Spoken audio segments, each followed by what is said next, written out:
Assalamualaikum warahmatullahi wabarakatuh.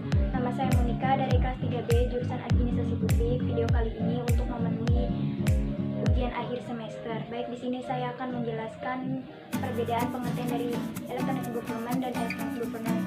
Nah, e-government itu menurut Budi Rianto dan kawan-kawan adalah bentuk aplikasi pelaksanaan tugas dan tata laksana pemerintah menggunakan teknologi telematika. Sedangkan e-governance itu merupakan wujud dari tata kelola pemerintahan yang dijalankan oleh pemerintah pusat dan pemerintah daerah dalam melakukan pelayanan publik pada masyarakat. Jadi keduanya ini mempunyai perbedaan.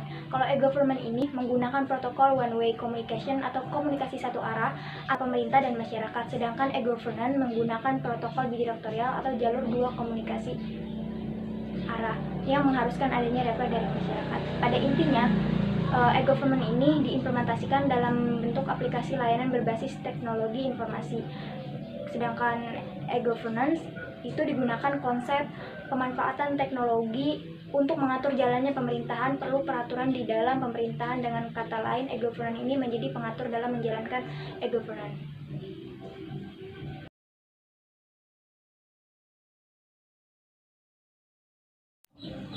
Kemudian, menurut Weil dan Ross, ada 6 arsitektur. Yang pertama, bisnis monarki, yang kedua, IT monarki, yang ketiga, federal, yang keempat, feodal, yang kelima, IT duopoly, dan yang keenam, anarki.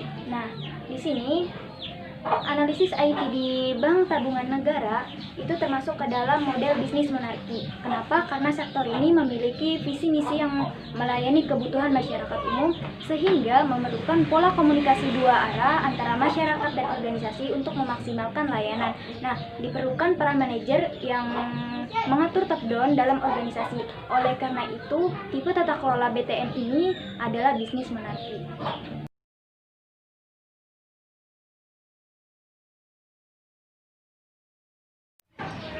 Selanjutnya, pada kolom mendasar ini kita dapat melihat keputusan penting yang perlu dibuat. Nah, pada Bank BTN ini, yang pertama ada IT Principles.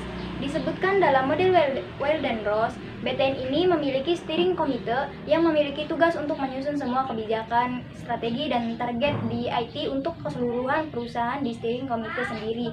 Di Bank BTN ini terdiri dari senior eksekutif dan para top manager sehingga dapat dikelompokkan di bisnis monarki. Nah, yang kedua ada IT arsitektur. Nah, di Bank BTN ini memiliki sebuah rencana utama terkait IT yaitu yang dinamakan RSTIK atau semua keputusan terkait arsitektur perusahaan, semua itu standarisasi di dalamnya, semua diatur dalam RSTIK atau berada di bawah direksi IT dan operasi. Nah, dapat dikelompokkan di IT monarki. Kemudian ada IT infrastruktur.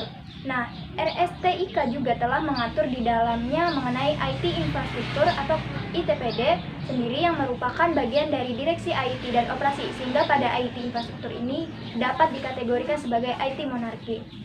Kemudian ada IT Business Application untuk mencontohkan bahwa untuk mendukung kebutuhan divisi bisnis di Human Capital, divisi IT ini berkoordinasi dengan divisi Human Capital agar aplikasi yang dibuat selaras dengan strategi divisi Human Capital ini, menunjukkan bahwa untuk bisnis aplikasi ini, perwakilan dari divisi lain melibatkan keterlibatan IT untuk mendukung strategi dari masing-masing divisi, sehingga dapat dikelompokkannya dalam federal. Kemudian IT Investment and Prioritization. Nah, di BTN ini tercantum dalam Informasi Teknologi Investment Program and Work Initiative tahun 2018, di mana perkembangan IT ini berkelanjutan sesuai dengan yang disebutkan dalam RSTIK dan kebijakan turunannya yang sejalan dengan strategi utamanya. Nah, dalam IT investment ini yang mengambil keputusannya itu ialah Dewan Direksi. Kemudian dapat dikelompokkan ke bisnis monarki.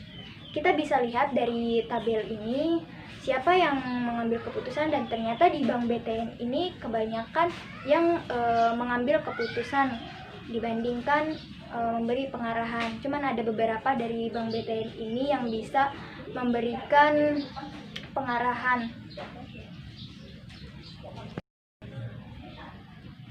Bisa kita lihat dan dapat kita simpulkan, BTN ini memiliki pola di mana keputusan itu banyak diambil oleh level ke arah atas, sehingga di BTN ini lebih terpusat ke pengambilan keputusan. Terima kasih sebelumnya. Mohon maaf bila ada kesalahan. Saya akhiri. Wassalamualaikum warahmatullahi wabarakatuh.